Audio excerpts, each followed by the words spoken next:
So our first presenter is Peter Garlington, so I'm going to hand the mic over to him. Peter, do you understand the rules of our game here? Whew, yeah. It's quick. It is. It's much faster than I thought, too. I can barely say that in 20 seconds. Are you ready? As soon as I click the little button, you're going to go. All right. Off we go. Oh, my God. Hello. My name is Peter Garlington, and I am a designer. My background is fine arts and industrial design, and at heart, I'm a studio furniture maker, design build. I'm also a creative. A few pieces from my past. Wow, I'm ahead of the game. Didn't expect that. Design build is a pretty simple, straightforward process. Next few slides takes you through one project that I did recently for Sienna Gallery over in Lenox. They were doing, well, here's the process. Drawing, model making.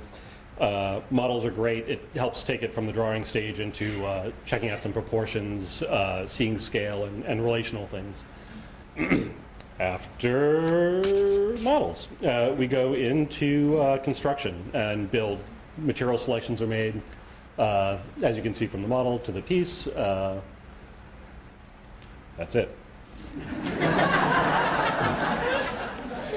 From there, this is the installed piece. The piece was actually for a temporary exhibition in New York at the Sofa Show. We were looking at a way of showing some jewelry pieces in a non-conventional way, not glass cases with locked doors, but an interactive way of kind of getting around the pieces. So, wow, Wantless is kind of this underlying philosophy of where I'm at these days at the studio and an approach that I'm taking. The idea that life should be balanced and care should be taken in decisions that we're making, and that we should try to be happy and fulfilled in our lives without excess baggage and stuff. Well, as a maker and a builder, you know, I tend to be a minimalist. The idea of Philip Johnson's glass house down the road in Connecticut, the harmony of the home and yourself and nature, it's great. It's kind of this dream that I have. The thing that you never see in these shots is the other 9 buildings on the property, housing the studio, the library, and George Carlin. George Carlin always did this bit about a place for my stuff, that we own homes to hold all of our stuff, that we go on vacation, decide which of our stuff we're going to take with us. In this kind of post-industrial revolution society, we've become a bunch of stuff owners. Not my house. But it could be.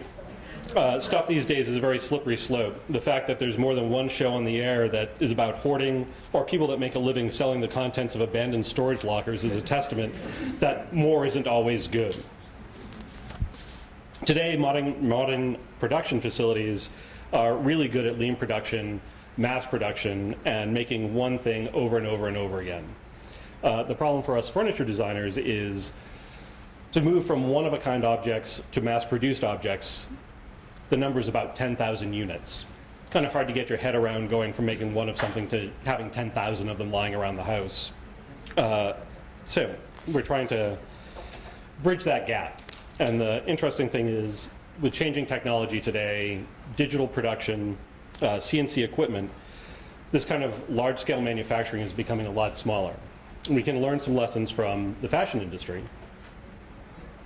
where traditionally there's been couture runway shows that are the prototyping, and then ready-to-wear lines. The ready-to-wear lines are produced off of the couture line and then scaled.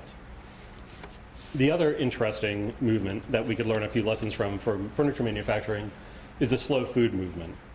The slow food movement, the idea of locally produced and grown produce, using best practices and people interested in preserving a historic knowledge and basic skill set, paired with advanced technologies and materials, should resonate with furniture manufacturers. As with the slow food movement, designers and manufacturers should embrace craft, the way things are made, along with a traditional skill set, regional uniqueness, history, as well as locally sourced materials when possible.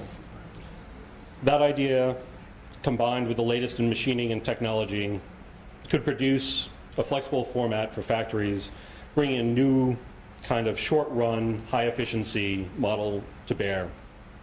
Skilled craft people using both traditional methods and advanced machining to produce quality unrivaled in today's market. Charles and Ray Eames is some of the most coveted furniture, mid-century design, if you frequent auction sites. They embrace an American spirit, tradition, hard work, craftsmanship, and the idea that something should be built to last. They also push the limits of the technology and machinery available to them at the time, ensuring that the vision of the design wasn't compromised. One of my favorite Shaker quotes, kind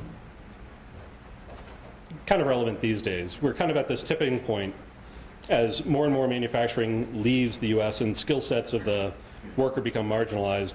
We have to ask ourselves in 10 years, or for the next generation, what will it mean for an object to be designed and built in the United States? This desk from Pinch Studios is a great example. It's simple, contemporary design, careful material selection, and designed in a small studio and produced small batch with skilled labor.